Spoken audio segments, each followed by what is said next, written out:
Tony Kinnett. Tony Kinnett. Tony Kinnett. Tony Kinnett. Tony Kinnett. Tony Kinnett. Tony Kinnett. Host of the Tony Kinnett Cast. Let's get down to business. You're listening to the Tony Kinnett Cast on 93 WYPC. WCYTV here on the Daily Signal. Good evening and welcome to the Tony Kinnett Cast. I'm Tony Kinnett, joining you here from our studio in Indiana, broadcasting to the rest of these beautiful United States. And we're going to start with a bit of a different push than you might expect, an update on the border situation, because I was told that all of these plans that Mexico had in place and that Canada had in place, these possible if-maybes and this kind of allocation that was sort of there, Trump didn't really get anything when he imposed those tariffs. And he said, I want you to put troops in the border, and I also want you to label the cartels as terrorist organizations. And I was told, I was assured, I was promised that Mexico's troops were already at the border. I mean, come on, President Biden talked Sheinbaum down without tariffs and all this stuff. Well, wouldn't you know, here's footage of Mexico currently, right now, deploying National Guard troops to its border with the United States. Just before 9:30 Tuesday morning, 250 Mexican National Guard troops arrived in Tijuana. This video from our reporting partners, Televisa. A few hours later, afternoon, another plane with another 250 military personnel. Their arrival at Air Force Base number 12 in Tijuana. Now, wait a minute. If those troops are just now being deployed and arriving, then that means that the negotiation tactic must have worked. Wow. I for one, am shocked that actions indeed have consequences, and that Schumer getting up in front of the country and shaking a Corona and an avocado didn't somehow strengthen Sheinbaum's resolve. So that aside, we'll move on to the biggest scandal in modern U.S. history. And I know that if you're clicking on any kind of political news media, it seems like every other day there's some kind of a scandal. God knows that was the entire Biden administration. But I want to give you just a little bit, just a smidgen of concept, a little context here for the concept in and of itself. When we consider the accusations that those on the right and the middle have made of the federal government over the last couple of years, none can be considered a greater whistleblower moment than when the federal government worked against the Trump administration to obscure, to obfuscate, and to coerce publications and social media platforms not to discuss the Hunter Biden laptop story, in which several intelligence assets and 51 intelligence agents lied overtly, claiming that Hunter Biden, who had peddled his father's influence to Ukraine and China against the United States in an act of likely treason, that laptop that had been left by Hunter at this computer repair shop contained evidence that supported that right before the election between his father, Joseph Biden, and then current President Donald Trump. And outlets like Politico sent messages to the rest of their team saying, do not talk about this. Even if it's true, do not talk about it. And this was a problem because if the government was acting on shady information and telling social media outlets and publications what to and what not to post, then this is a serious violation of American liberty. And after that pinnacle moment, the legacy media apparatus and all of their various outlets, coupled with the federal government under the Biden administration, completely shredded the credibility of the left and the media outlets, what credibility remained. Through the nightmare of COVID legislation and social media policy, through the coverage of Joe Biden's obvious mental decline and the attempted hiding and rewriting history of that, all the way to Kamala Harris, in which outlets under the FCC's fair policy guidelines edited a transcript and an interview of Kamala Harris to make her sound more intelligent, more coherent. And it did not get any better from there, because now that Trump is in the White House, Trump has appointed Elon Musk and the Department of Government Efficiency, the special commission to, in this case, audit federal spending. He put Elon Musk in front of USAID. And boy, oh boy, has Elon Musk and his team found quite a mess. We talked about that last night on the show, of course. The biggest scandal, though, comes from where some of that money is going beyond just left-wing social pet projects. So outlets like Politico, Reuters, the Associated Press, in addition to NPR and various outlets we already knew were taking government money, Politico is one of the outlets that has taken $8 million over the last couple of years, $8 million in 2024 from various government agencies, including USAID, and $30 million in total from all U.S. agencies over the last several years. That would be Politico in various contracts. Now, according to Forbes, the USAID organization has about 10,000 employees. So if you take this $8 million, which was supposedly paid for subscription services, and you take a $200 a year Politico Pro subscription. By the way, there's no reason anyone needs a Politico Pro subscription. It doesn't unlock all of the magical world of unbiased, amazing political reporting. But even if all 10,000 employees at USAID bought a subscription to Politico, that would not equal $8 million. 40,000 subscriptions at $200 a pop would get you there. So unless every single person at USAID is rocking 4 separate Politico subscriptions, there's a significant issue there.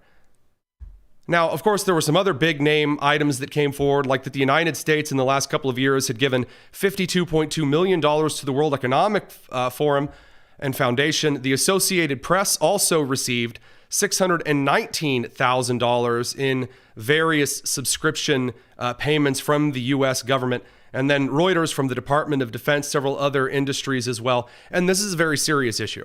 It is a very, very serious issue here in the United States that we have taxpayer dollars which are going to openly political publications that obscure right-wing political points and independent political points to dishonestly push left-wing narratives, like when Politico ordered its staff not to cover the Hunter Biden story, or when Politico and Reuters and NPR and CNN and all of the various outlets out there claimed on their moral high ground that Joe Biden was fine and actually his aides say he's doing totally good, so after all, we're just going to trust everything the president's aide says and call it a day. Now, PolitiFact from the Poynter Institute did jump out of this immediately and say, actually, it's very false. And the Dispatch reposted this. Well, Politico didn't receive substantial funds from USAID. Actually, it only received a couple $100,000. I mean, come on. They also tried to claim that this was just for subscription services. One small problem with this. The issue is not the amount of money that's being donated or paid for in this particular case. The issue in play is that what this creates a system of is in-kind contributions, in which there is an amount of money that you are already planning to spend somewhere, and then the government swings on through, or a special interest group swings on through, and then spends the money on the thing you were going to spend money on, so now you can take that money that you have and spend it elsewhere. Now, Politico has actually been really quiet about this today, whereas if they were just taking subscription services like everyone else, one would think they might come out immediately and say, here's the receipts. We just have people in the government that like Politico, and so there's the subscription. Their employer covered the cost. That's not the case. And by the way, that's one of the reasons why the White House is now moving against this insane policy of paying Politico for operation. It's quite wild. USAID has gotten a lot of attention the last couple of days with some of these bizarre things that we've been, taxpayers have been funding. Now it looks like there are a couple media outlets that have been dragged into this conversation as far as USAID funding as well. Does the president have any comment on that? So upon coming out here to the briefing room, I was made aware of the funding from USAID to media outlets, including Politico, who I know has a seat in this room. And I can confirm that the more than $8 million taxpayer dollars that have gone to essentially subsidizing subscriptions to Politico on the American taxpayers' dime will no longer be happening. So it is worth noting whether or not this is related. We're not sure. Politico claims it was because of an accounting or a system glitch. But for the first time in Politico's history that we know of, the payroll on Friday did not go out. The payroll on Friday did not go out. Now, we'll be back in a second for the radio crew here in just a moment, and we'll be continuing the rest of this over on the live streams on YouTube and X. This is the Tony Kinnett Cast. So, now, where does this take us from here? Did Politico perhaps, were they not able to pay their staff because a certain amount of money didn't go in to the coffers of Politico from the federal government? I doubt it. Again, as I've said before, it's not always lined up like that when it comes to payment systems with this exact amount of money in the coffer to the exact amount of money in payroll. But is it true that Politico and several other outlets are receiving substantial funding from the U.S. federal government? Absolutely they are. And that is, again, a serious issue, especially when you have individuals like NPR's CEO, who takes money from the U.S. government quite handily, saying that the biggest threat to NPR is the First Amendment of the United States Constitution. The number one challenge here that we see is, of course, the First Amendment in the United States is a fairly robust protection of rights. And I mean, that's wild that one would suggest that the First Amendment, that free speech is a challenge for outlets to cover the news. Now, the left has decided that this is all about Elon Musk and how Elon Musk is a big stinky billionaire and he's unelected and he's been called a foreigner that's been given American information. Elon Musk is, in fact, a citizen of the United States. But I would like to point out one thing, or actually, we'll make it two things particularly. Number one, the President of the United States has the authority to appoint task forces, committees, and commissions to investigate things and make recommendations without going to the Senate. Now, if Elon Musk and crew were to actually start imposing specific policy, then yes, that would have to go through the Senate confirmation process. But if the president wanted to ask you out there, tell me about your home state and all of the things happening in it, he could do so. That is a thing the president of the United States is allowed to do. That's what executive agencies are in the day-to-day outside of the rules and regulatory processes and the spending of the congressional purse.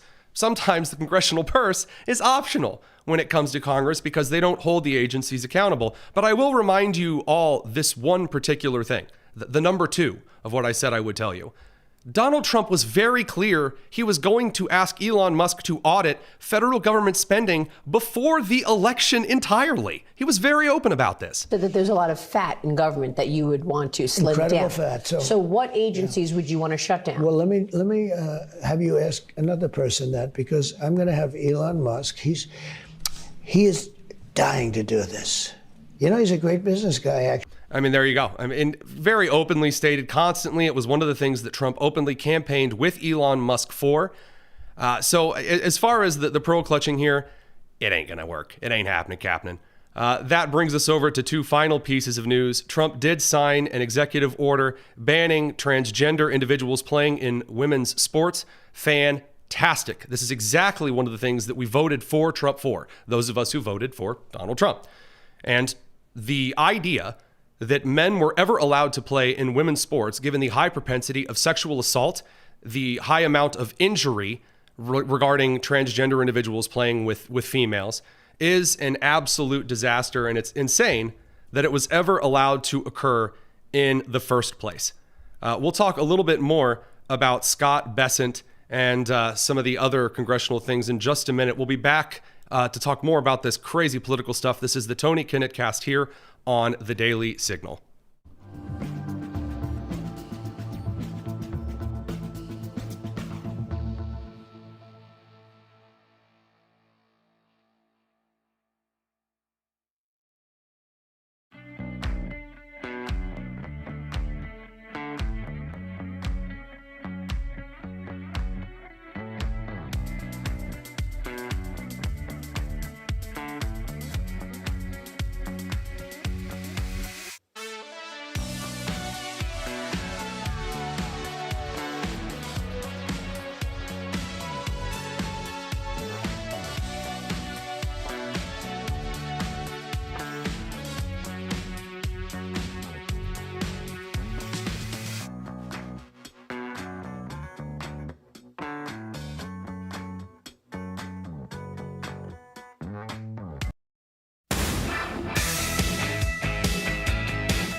It's the Tony Kinnett Cast on 93 WIBC.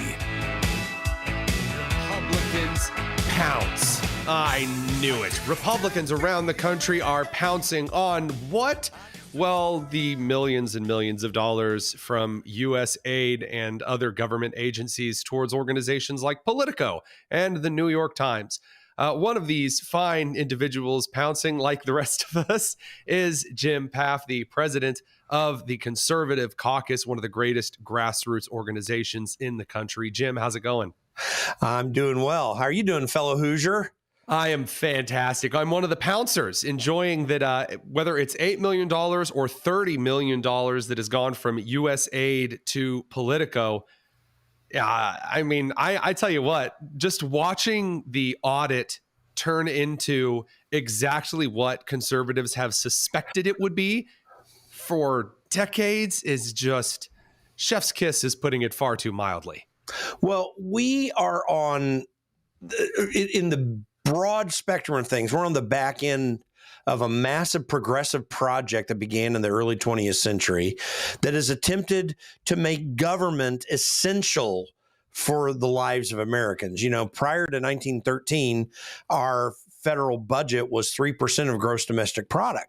Right. And people didn't have income taxes and all this sort of thing. But Woodrow Wilson and then after that FDR, they massively expanded government and its effects in our lives. Fast forward to Barack Obama, who, when he was accepting the nomination, the Democrat nomination, was saying, we're going to fundamentally transform America. I'm a community organizer. And all of what you're seeing USAID do is community organizing, fundamental transformation stuff.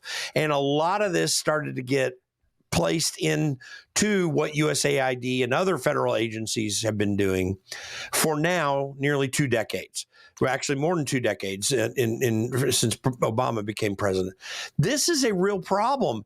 And what it's doing is we've all been upset about the deep state, but this is showing how all of this problem has been set into the fabric of Democrat politics that is receiving literally hundreds of billions of dollars from the federal government to keep their political activists staged and ready to go for the next election.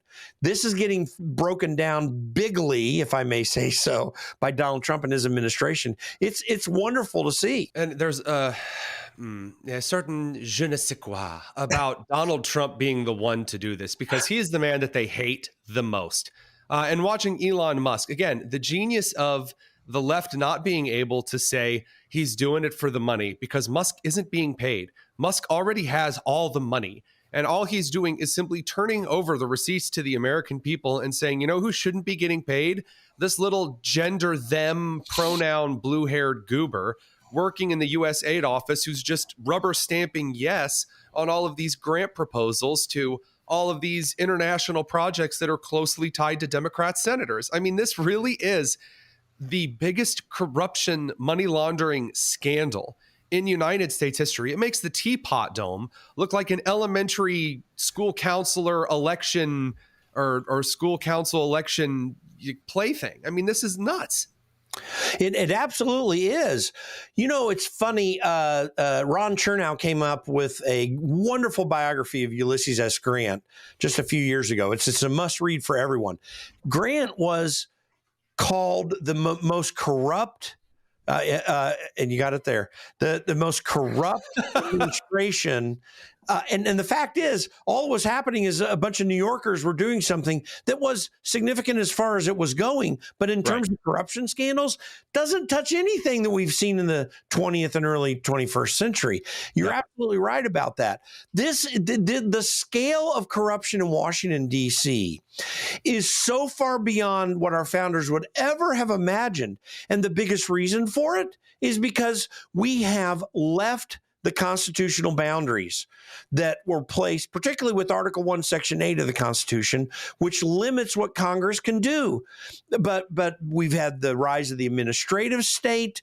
We've had the expansion of the income tax, which has dumped massive amounts of revenue that has been stolen from the hard work of the American people and given to government actors who always fail at everything that they do. And now, And now the Federal Reserve for all these years has been propping up the money and creating inflation so government can spend more. This is the greatest scam in world history. Go, Jim. Go. I mean, seriously, I got to tell you, look, there was a moment when I was beginning my education kind of analysis work and education reporting when you would get that one thread you would pull in an investigation that you knew, oh man, I yank this thing, the whole thing is going to come loose. Come on, we've all played Icebreaker or Jenga, right? Where you're like, oh, this is the one that if it gets pulled, the whole thing comes down.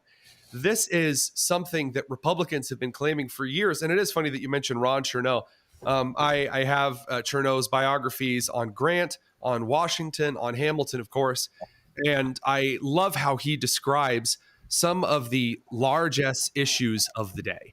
And when I look at this particular Barack Obama ad nauseum administration series, from his administration through the agencies during Trump's administration to Joe Biden's administration, it is amazing that they capped it off with Joe Biden, the aged senile man whom Speaker Johnson was shocked to find out, and shouldn't have been shocked, to be quite honest with you, but was shocked to find out that Biden didn't even know what executive orders he was signing, much less what the president's personal diplomatic strong-arm slush fund, which was supposed to be used to undercut the Soviet Union who wanted to dig a Panama Canal in Honduras.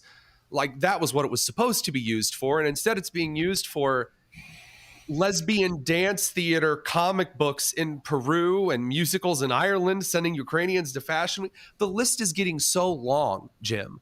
I'm literally watching it update in real time on this document. I don't know how much we're going to find in this thing. We've always talked through decades now about Project Mockingbird, and people have been talking about it a whole lot in recent years because of all this censorship that has been happening. That was a CIA program to inject messages through corporate media that it felt needed to be sent to the American people, possibly some of them in a not nefarious manner. But suddenly the CIA realized, oh, we can move public opinion. So they did it in a very nefarious manner. But now look at this. USAID has been pumping literally $32 million into Politico, which is a left-wing DC rag that a lot of the media takes its cues from. But then you've got a few $1 million going to the New York Times. You've got another few $1 million going to the BBC of all places. Oh, whoa, wait. The BBC charities, they said, which is a problem in and of itself. Because this is the idea. It's like, well, it was actually going to this subsidiary. So money that you would have spent on something else was donated to, so then you could take the money that you were going to allocate to it and spend it somewhere else entirely. Isn't that called an in-kind contribution? Yeah. And then we haven't even touched upon how Mark Zuckerberg spent hundreds of millions of dollars in so-called voter registration products to help local whatever. And listen, the concept of an NGO, and those are the organizations that have gotten the vast majority of this USAID billions of dollars. The concept of NGOs, you know where that comes from? It comes from the slush fund process that the UN put together some decades ago. We never gave money in any substantial portion, and hardly at all in the United States, to NGOs or nonprofit organizations until recent years, and particularly in the Obama administration. Started a little bit in the Clinton administration, but not on the scale it is now. Mm-hmm. But what this is a way to direct money to political benefactors. This is a way to allow certain government actors to lock in votes, to lock in political dynamics into the culture that they take advantage of at election time to maintain power. This has got to fundamentally stop. USAID is the tip of the iceberg. We're going to have to look at what the Department of Defense has been doing, because they do this stuff. What's the Department of State done? Marco Rubio is kind of taking over USAID right now, but will he dig this in to the State Department, which does a lot of this sort of thing through its billions of dollars? I want to see. Education has been indoctrinating children in Marxist ideology. Did you see that video of one of the NEA leaders who was saying, we're in this fight, we're going to continue this battle? Depending on us to win all the things. NEA, we have to win all the things, all the things, all the things. Our colleagues are depending on us. I posted this on my X profile recently, but the fact is those people are about a political outcome, not an educational outcome for young people. This is why they're so upset about the Department of Education hopefully getting eliminated, something that is not constitutionally authorized at all. So this is the battle that we're in. This scam is getting exposed. And as I said to then fellow Ted Cruz supporters who hated Donald Trump in 2016, they hated his attitude. But I said to them, listen, if this guy becomes president, he's going to kick over the trash cans in D.C. I spent time there. You guys don't know how bad it is. Now we do know how bad it is. It's glorious to behold. And we're only 2 weeks in to what may be an even more glorious 4 years where we might just break the stranglehold of the federal government over the lives of Americans, as should happen, as the founders envisioned, because they so strictly limited what government could do in the Constitution that we've gone so far beyond.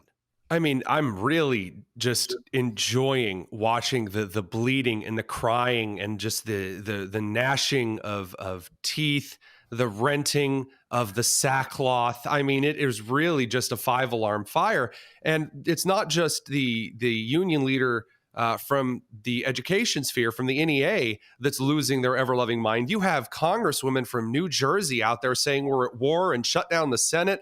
You've got Chuck Schumer bouncing up and down. We played that a little bit earlier on the show. That's why everyone looks so sad at the moment. I mean, it's just the craziest thing. And I said this earlier. I want to get your perspective on it because you're kind of a mentor of mine. So, if I'm wrong, just smack me down gently. The thing the opposition party has to do, and the conservatives in Canada, they understand this. When the party in power is doing something that your party finds obscene, crazy, and unpalatable to the electorate, you just stand and point. You stand and point because that allows all of the attention to be focused on the crazy and you to be the shining example of normalcy. And the Democrats aren't doing that, right? Right. And here in the United States, their plan right now is to act crazier. They're literally out clipping their microphones, yelling in the streets about receipts being shown to Americans. And that's supposed to convince voters? It comes off as guilty. It comes off as desperate. Well, they are totally backed into a corner. They either have to entirely reform Democrats the way that they've done business, which was what this last election was about, a rejection of their way of doing things. But they backed themselves into a corner because they're stomping for the bureaucrats. They were literally outside the USAID offices standing up for the rights of bureaucrats. And your average American, unless they're just a totally 30% of the population sold out to the Democrat Party people, they're not sitting around saying, wow, I hope our bureaucrats are safe today.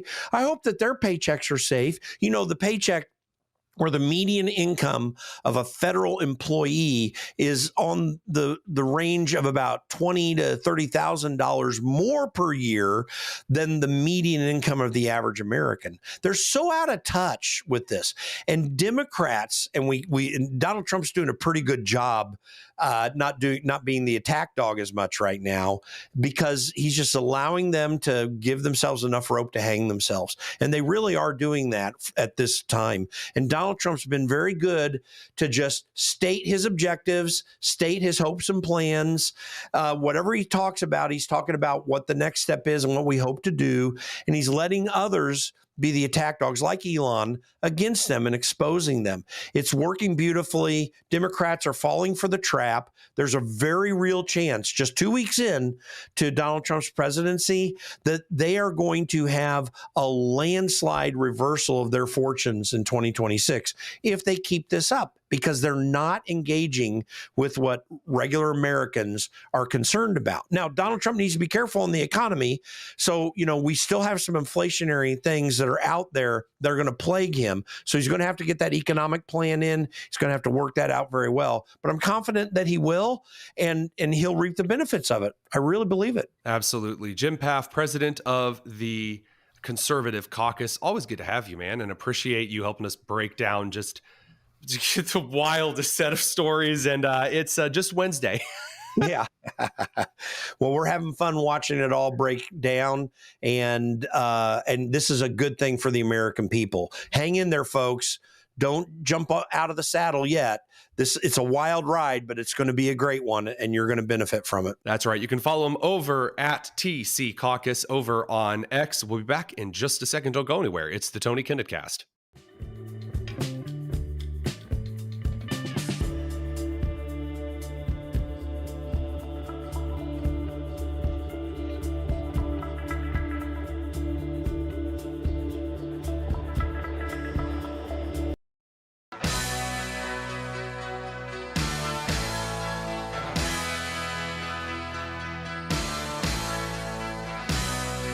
You're listening to the Tony Kinnett Cast on 93 WIPC. Welcome back to the Tony Kinnett Cast. There are far more stories out in the wild blue ether today than just the mess with Politico and the other outlets taking money from the federal government. This brings us to Donald Trump and the Gaza Strip. So last night, as you might recall, if you were listening live, I had the lovely joy of bothering producer Allison back on the board over in Indianapolis to bring us in with that lovely breaking news sound, which puts your heart rate, over 130 immediately, and got to work through a comment made by the President of the United States, who said that, really making no bones about it, that he believed it was in the best course of the United States to take ownership of Gaza. And then at first there was a journalist or two who asked real questions like, hey, are you serious about this? And then Trump said, yeah, I'm serious. I think there's a lot of economic potential. I think that there are a lot of people who are worried about dying, and we could talk about relocation to a safer place for them with those of their religion, with those of their culture, and we could talk about building that up as an economic zone and all of this down the line. And everyone then decided to just lose their McMarbles. And when I say lose their McMarbles, I mean the whole combo meal coming with the fries and the Happy Meal toy. They lost it over on the left, suggesting immediately that Donald Trump was committing, was ramping up for ethnic cleansing, and that Trump was pure evil and terrible and just the world's worst person that had ever walked the face of the earth. It was so bad that Representative Al Green of Texas, who's known for looking as though he just walked off a straight-to-VHS tape set where he's an evil oil tycoon baron, walked onto the floor of the House and swinging his golden-handled cane, yes, his golden-handled cane at the camera, suggested that this was worth articles of impeachment against the President of the United States. So here's Al Green, I guess, calling as far as the bet is concerned. I rise to announce that the movement to impeach the president has begun. I rise to announce that I will bring articles of impeachment against the president for dastardly deeds proposed and dastardly deeds done. Hey, Allison, can you do me a favor real quick? Can you go ahead and pull up Dirty Deeds Done Dirt Cheap by AC/DC and just have it ready for me? That would be super. Just, just for the boys and girls at home, because you can't get away with saying dastardly deeds while shaking a gold cane. I shan't allow it. But I will point out that he's talking like William Shatner. Mr. Spock, did you hear that? Donald Trump thought it was in the best interest of the United States to take over Gaza. Anyway, sorry, here's Representative Al Green. Gonna get that dastardly deeds and stuff as well. Allison, go ahead and roll in that music if you have it ready to go. That I will bring articles of impeachment against the president for dastardly deeds proposed and dastardly deeds done. I also rise to say that the impeachment movement is going to be a grass-up movement, not a top-down. The people have got to move forward.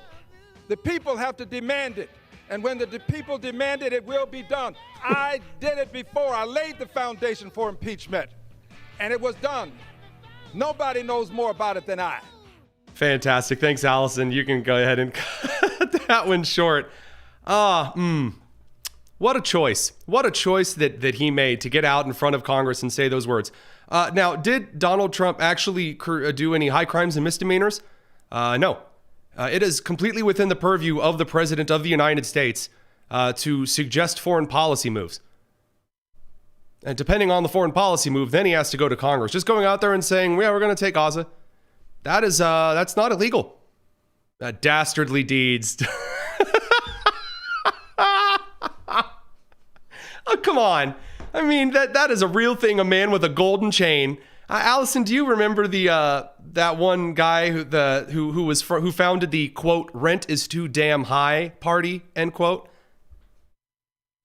Remind me. So there was this now I don't have the clip and I'm going to feel bad. I'll have to bring it back for some bonus tonus here in a little bit. There was this guy running for city council in New York, and he looks exactly like Representative Al Green, like weird old Colonel Sanders beard, gold cane. And all he was is he would just say the rent is too damn high. That was his entire thing. Every question he was asked, he would just bring it back. I believe the rent is too damn high. That's all. That's right. Yeah. So I really love that the man actually finally apparently made it to Congress and is trying to impeach Trump for nothing, I guess. And by the way, we're going to have a little bit of a conversation here. So yes, comments, the glasses are indeed coming off because we're going to have a heart-to-heart, little come to Jesus moment. Boys, girls, and squirrels, Donald Trump is not planning on sending boots in on Gaza right now. We have just had 4 excellent examples and the entire first administration of Donald Trump as to how the man conducts himself when it comes to negotiations. We've talked about this so many times. We're going to talk about it one more time. Now, most of you who either listen to the show, watch the show, you know exactly how Donald Trump operates because he doesn't make it a secret. And it's a very effective strategy, so Trump tends to use the strategy a lot. Here's how the strategy goes. Trump comes out and he says, I want this astronomically huge thing. You know, I want Canada to be the 51st state of the United States. I want Panama and I want Greenland and I want to put boots on the ground in Gaza and I want all of these things and Mexico is going to build the wall and they're going to pay for it. And he comes out and he says all of these things that he wants. And then the leftist media just absolutely just goes goofy. I mean, just 110. And Donald Trump then actually starts to put forward some kind of leverage that makes the rest of the world think he's serious. In this case, it could be the mobilization of perhaps some aircraft carriers, maybe the U.S. Navy even more into the Mediterranean, maybe giving Israel a little more freedom to operate in the area. This could look like tariffs leveled on the rest of the countries. And then the world gets into progressive kumbaya mode. And they all stand and they all link hands and they all sing, Kumbaya, the progressives are going to stand up to Trump, Kumbaya. And they all claim that Sheinbaum or Trudeau or Hamas or Gaza or the Palestinians or Iran or insert person here, they're going to stand up to that mean old stinky Donald Trump. And they're going to tell him that we are free peoples of the world and he will not infringe on our progressivisms. And then, after feeling the effects of the American economy or American force or the threat of American force point blank right in front of their faces, like a missile strike straight to an ISIS goober in Somalia, then the world's like, oh, well, we forgot the United States is the leader of the free world, whether we like it or not, and we're all dependent on the United States economy and the defense of the United States. And then they back down. And then they end up conceding things that they call up Donald Trump, say, okay, what is it that you want? And Trump says, all right, let me tell you what I have in mind. It's going to be great. It's going to be glorious. And it's going to be amazing. And then they concede a lot of the things that Trump wants. That's how Trump gets what he wants. That is, first of all, he openly brags about this being the way that he gets what he wants. And it's effective because there are so many people out there who do not understand at all. This is a basic, fundamental part of how Donald Trump negotiates.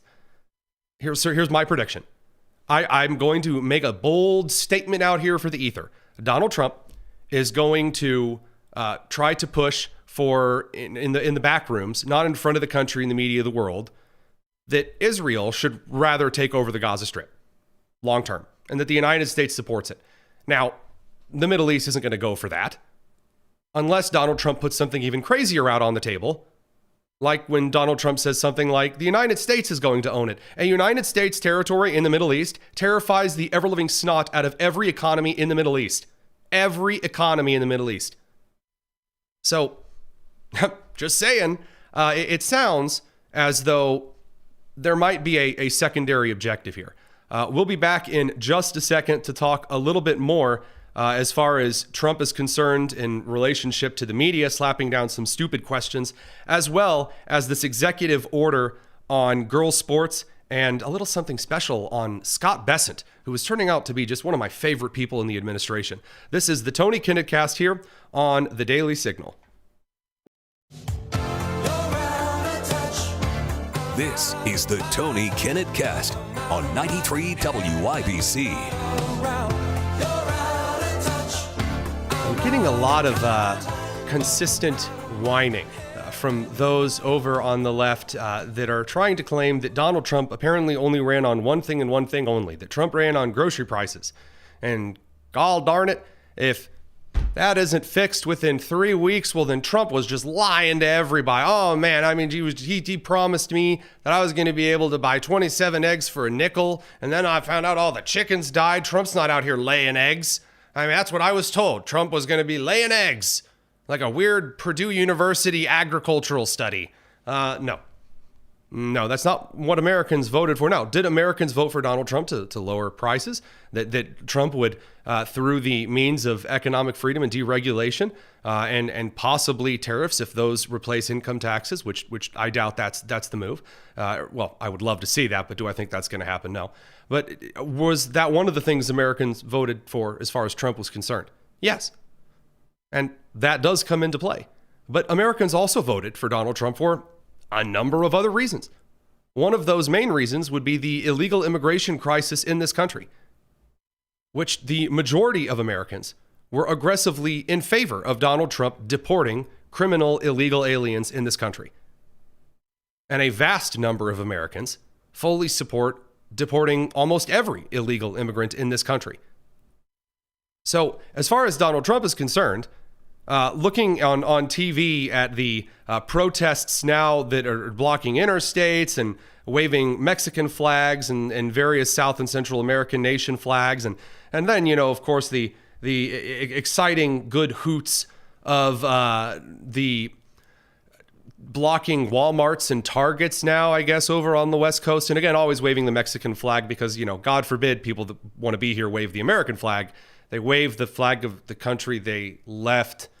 And by the way, if they entered illegally, then they likely told individuals at Border Patrol, if they met them, I fear for my life from the country that I came from. I can't go back. So why would you then turn around and wave the flag of the country that you fear for your life in? But anywho, that would be just one of those issues. Americans also voted for Donald Trump because of his stance on the disturbing rewriting of science the left bought into, that men and women, there's no difference between them, and men can become women and women can become men, and transgenderism is totally scientific.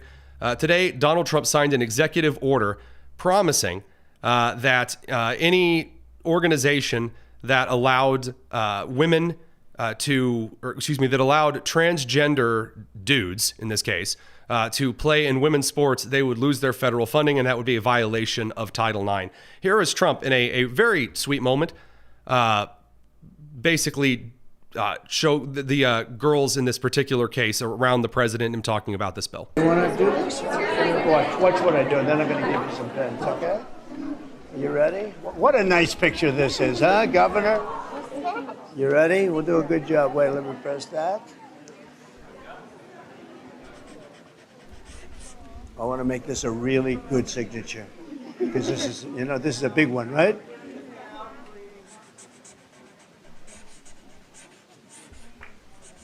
Oh, I think we have a 10. We have a 10. God bless you, Mr. President.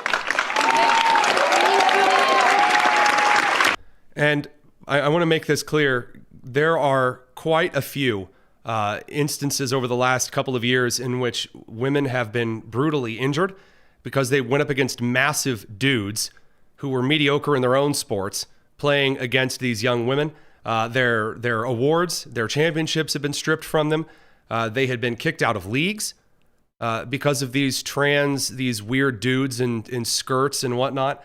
And not to mention the cases of sexual assault that happened in, for example, Loudoun County, Virginia, because a boy desperately wanted to change in the girls' locker rooms. And I guess that wasn't a red flag for anyone, which is just sick and disgusting. The Biden administration, by the way, tried to rewrite Title IX on his way out to make it so that if a school ever, for any reason whatsoever, said that a man was not allowed to use a girl's bathroom or locker room, just as the person was walking into the locker room, they could declare, I am now a woman, and then they could walk in. If the school forbade that, the school would be hit with a major civil rights violation lawsuit, which is insane to the nth degree. That is inviting sexual assault with open arms. Now that is over. And that is a major win for the women of the United States. So let's move forward with just one final thing here as we get ready to move over to commercial. And that would be how the tax breaks and the tax cuts are going to work, because there are short-term gains with regard to grocery store prices and inflation in the United States coming down. And then there are longer-term implications to the American economy and the consumer economy that are going to be affected by things like the tax breaks. And that's where we get to Scott Bessent. Now, Pam Bondi, by the way, before we get over to Scott and the Secretary of the Treasury, Pam Bondi, the new Attorney General, has already cut off all funding to sanctuary cities, which is the right move right off the crack of the bat. And that is exactly how the United States need to be operated over the next couple of years. And so far, it seems like every single Trump administrator, every single appointee, every single nominee that has been confirmed is acting directly in concordance with the mandate provided by the majority of Americans in both the Electoral College and the largest obtainee of the popular vote, which is that how the American government has been acting over the last decade is incredibly gross. And this kind of idea that bureaucracy, that technocracy would lead us has been an abysmal failure, and it has cost too many their safety and their lives. With this, we'll say a fond farewell to those over on the radio side of things and continue with just a little bit of bonus tonus over here on the live stream. Those on the radio network, we'll see you real soon. It's the Tony Kinnett Cast here on the Daily Signal, nationally syndicated first on 93 WIBC.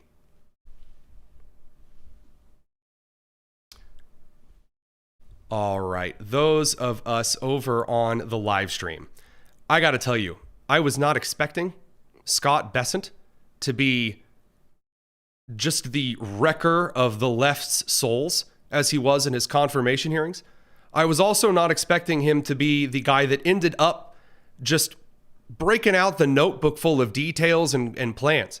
This is definitely one of the guys that takes the concepts of a plan over to the full enacted plan of policy.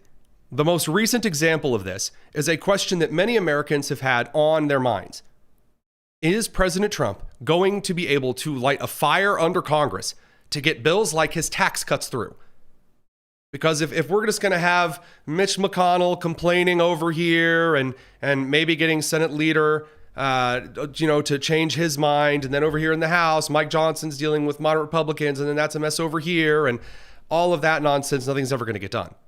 And by the way, I should point out Mitch McConnell at this point, who has fallen down the stairs yet again, for the sake of his health and the country, he does need to resign. He needs to step down, and they do need to prepare for a special election in the Commonwealth of Kentucky immediately. That can no longer be pushed aside. But moving past that very briefly, there is a clear answer to the President of the United States actually getting legislation through. That answer is, of course, through the scrupulous lens of organizations like DOGE. And then, not to add a little insult to injury for those congressmen that are already facing the scrutiny of DOGE, but through Trump's administrators who are directing federal agencies to openly claim that congressional action is needed. Here is Scott Bessent making the case on how Trump's tax cuts are going to be accomplished on Fox Business. Is one of the best displays of what an actual Secretary of the Treasury is supposed to do. One of the best I've seen in a long time. You'll see why I'm fanboying. Here you go. Doesn't mean they... Actually, let's pull up the right clip. There we go. You ever thought about this flap that's developing? I'm hearing about it. a 5-year, or Edward Lawrence is reporting a 5-year extension, not a 10-year extension, or other flotsam and jetsam that would interfere with the Trump tax cuts? Larry, look, President Trump has a mandate. He came in to do big things. And one of the big things that this administration wants to do is make the 2017 Tax Cuts and Jobs Act permanent.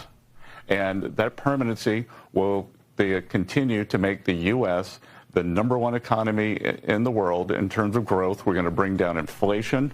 We're going to cut regulations. And we are going to get the tax cut.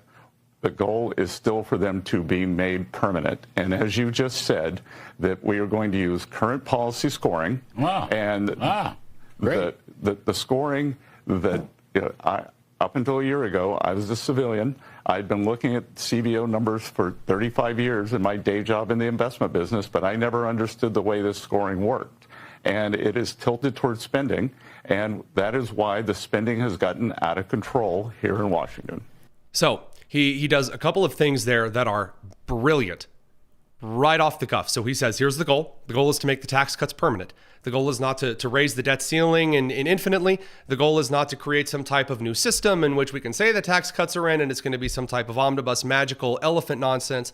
Nope, we're going to target the tax cuts. We're going to use it through the current model, so that we don't have time to dance around and call committees and call your committees and have little debates on the House floor about who's getting what. And then this representative from Texas gets mad at the representative from Nebraska. And then it just turns into a big fricassee. That's not what is on the standard menu for the second Trump administration. I will remind you that so far, Trump and his entire cabinet that he has picked, there is not a single person who is a slow mover, who is willing to, again, we'll pitch this over to our thoughts and prayers committee, and then the Ways and Means committee thinks about a pizza party on this next Friday to decide on the designs of the t-shirt for the first reading of the bill's abstract that's gonna, no. And there are a series of mechanisms that the Trump administration is clearly prepared to use.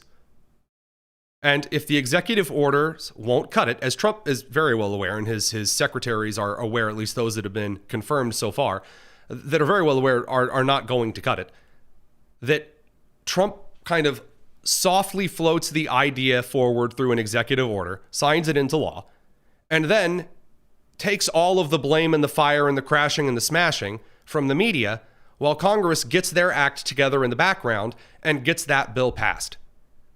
For budget reconciliation, which is going to be an entire process of its own, it sounds like the Trump administration is trying very hard to put the tax cuts in a way that does not deal with the omnibus, I give, you give, we all do a little bit of sharing and swapping of the sausage in the back room. Now that's quite a metaphor, but hopefully it's not too gross for you. The last thing that I want to point out that's a personal favorite of mine here on Bonus Tonus for our after normal showtime content is how Donald Trump handles stupid questions. So there are a lot of stupid questions that Donald Trump has asked because in the first administration, Jim Acosta would spend his time, back when he had a job, yelling at Donald Trump about how Donald Trump was a big meanie and Trump was tolerant, I would say. Well, now that the media, the legacy media that is, no longer hold a majority sway over the American news infrastructure, Trump's just not taking questions that are ridiculous. Like the accusation that Israel wants to nuke Iran right now, which is quite the take. Here's how Trump responds to this. Doesn't mean they won't be weak. But you know what? We just don't want them to have a nuclear weapon. They can't have a nuclear weapon. The Prime Minister, sorry, sir, Mr. President, the Prime Minister wants you to strike Iran. That's what he wants. You don't know what he wants. What do you know about anything? Go ahead. But is that option is on the table? Yes, President. So I really enjoy the instance Max. Like, no, what are you talking about? The false premise standard of journalism that is currently in play and has been in play for 10, 15 years, in which there is a premise that is presented to you. And for like when did you stop beating your wife? And that you now have to find a way to answer that question without incriminating yourself. There is an answer to the question, why did you stop beating your wife? Which is, you're an idiot, you're ridiculous, and you should feel bad, and your parents should feel bad that you asked that question. You probably should have been spanked more as a child. That's how you answer those kinds of questions. Incriminating nonsense like that is the kind of hallmark foolishness that has thrown the media out on their cans and actually has independent media groups, not to mention independent right-leaning groups, that are getting more of a timeshare, both with the American public and in government offices. So knowing how to handle media is, in fact, a strength of Trump. And the best part about all of this, after the first administration and the new administration, is that the whole awful, mean, stinky tweets thing, when you have the progressive squad out in front of the public screaming at the top of their lungs that we are at war, when you have this crazy cadre of individuals from Senator Schumer saying that, oh, they're going to come after the IRS next and the Postal Service and we're all going to die. And then you have AOC running around saying that one of the foremost inventors in the United States is the most unintelligent billionaire she's ever seen in her life. And then you have the Progressive Caucus talking about the tears of white boys and yelling about being at war and fighting people on the streets. You're really not doing an effective job of pitching yourself to the country as an opposition party. And that brings us to the last thing that I want to talk about here for just a second. The opposition party in any country has one job and one job alone. They are to, well, we'll say a job and a half. Half of their job is to stand in the breach and in whatever way they can, using the mechanisms of government, stand in the way of the main party. But the opposition party in a moral fashion, in a PR fashion, if they don't have a majority or enough to block a supermajority or an overrule, the opposition has one job and one job alone. That is to stand and to point. To stand and to point. The Conservative Party of Canada does a really, really good job of this. A really great job of this. Whenever you have a stupid thing that is brought forward by the Liberal Party of Canada, Pierre Poilievre and the Conservative Party of Canada just stands there and points at the Liberal Party and says, look at this nonsense. And we talked about this a little bit on the show last night, that during the last election, Donald Trump really had one job at that point too, which was to stand and point at the Biden administration. If the left really wants to make themselves useful to the American public, then they would operate like John Fetterman. John Fetterman right now is standing and pointing. Now, you can't hear or see John Fetterman standing and pointing because you have nutcases like Jasmine Crockett out there yelling like it's 5:30 a.m. and you're yelling at customers trying to walk into a speedway because, too much crack early that morning. So as far as Fetterman is concerned, what he is doing right now is standing and pointing. It's what you're supposed to do. You're supposed to say, look at the silliness. Now, if the opposition party acts as silly as, or let's just say as loud as those in power, well, then the country doesn't actually see the party in power as doing anything outlandish or crazy or silly. It just becomes a difference of opinion, or it becomes a fact-checking game. Who is correct?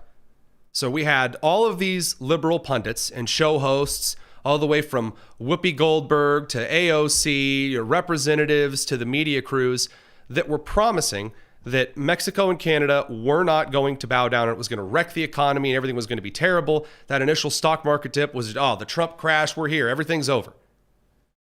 Then everything was not over. And it ended up that Sheinbaum and Trudeau capitulated and Trump got what he wanted. So, when you look at it that way, it appears that the country got a pretty immediate fact check and the left was humiliated.